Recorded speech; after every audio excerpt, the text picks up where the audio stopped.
En fait de hausse, il n'y a que 4,1 milliards de rentrées que vous tirez des autoroutes. Le reste, c'est des réaménagements, la rationalisation des dépenses de fonctionnement et l'annulation de dépenses d'investissement. Donc, c'est abusif de parler de hausse de 104 milliards. La seule nouvelle recette est celle de 4,1 milliards issus des autoroutes à péage et qui pose deux problèmes. Le premier problème, c'est que l'État ne peut pas chercher à rentabiliser un projet financé par l'argent public. En l'espèce, les citoyens sénégalais contribuent doublement, d'abord à travers leurs impôts et taxes qui ont essentiellement financé ces autoroutes, et ensuite par le paiement d'une redevance instituée au lendemain de l'élection présidentielle par décret 2019-841. Cette redevance est un moyen détourné de taxer les citoyens face aux contre-performances des administrations fiscales et financières et devant les besoins insatiables d'un État endetté et désargenté. En seulement 6 mois d'application, cette redevance va vous rapporter 4,1 milliards supportés par les mêmes usagers qui ont financé l'autoroute. Deuxièmement, il s'agit du respect de vos engagements vis-à-vis du peuple usager. Monsieur le ministre, où en êtes-vous avec l'engagement solennel pris en Conseil des ministres du 11 juin 2018 de procéder à une renégociation de l'autoroute à péage Patte d'Oie AIBD et d'accélérer la finalisation avant fin juin 2018 du processus de renégociation des tarifs.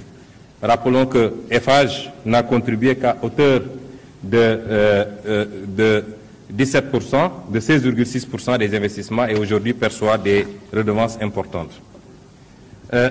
Pour la loi de finances en tant que telle, votre manège a consisté à générer des crédits obtenus grâce à une baisse de certaines dépenses de fonctionnement ainsi que des dépenses d'investissement. Mais nous voudrions savoir le détail de ces dépensements, de ces réaménagements pour être sûr que des postes importants pour la marche, notamment l'éducation, la santé, n'ont pas été affectés.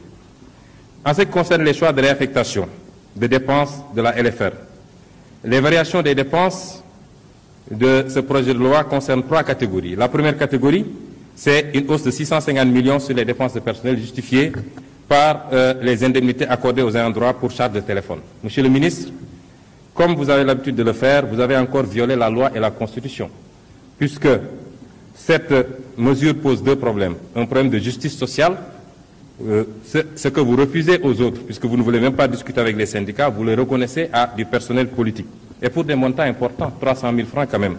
Et le second problème, c'est que vous, en tant que ministre des Finances, par lettre numéro 7888, vous avez défiscalisé ces indemnités, ce qui est une violation de la Constitution d'abord, qui donne le pouvoir fiscal uniquement à la loi, donc à l'Assemblée nationale. Vous n'avez pas habilitation, monsieur le ministre, à exonérer, mais également des articles 164, 165, 166 et 167 du Code général des impôts, qui disent que l'allocation forfaitaire mensuelle pour charges de téléphonie est un revenu imposable. Vous avez outrepassé, comme vous avez l'habitude de le faire, vos pouvoirs. L'autre élément, c'est la Sénélec.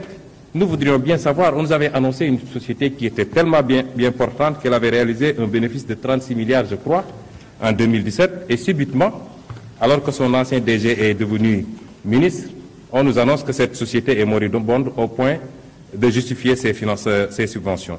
Et le troisième, c'est les 75 milliards de dépenses injectées dans le secteur des bâtiments.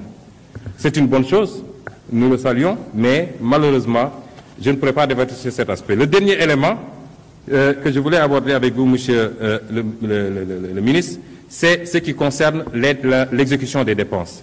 3 mécanismes sont souvent utilisés.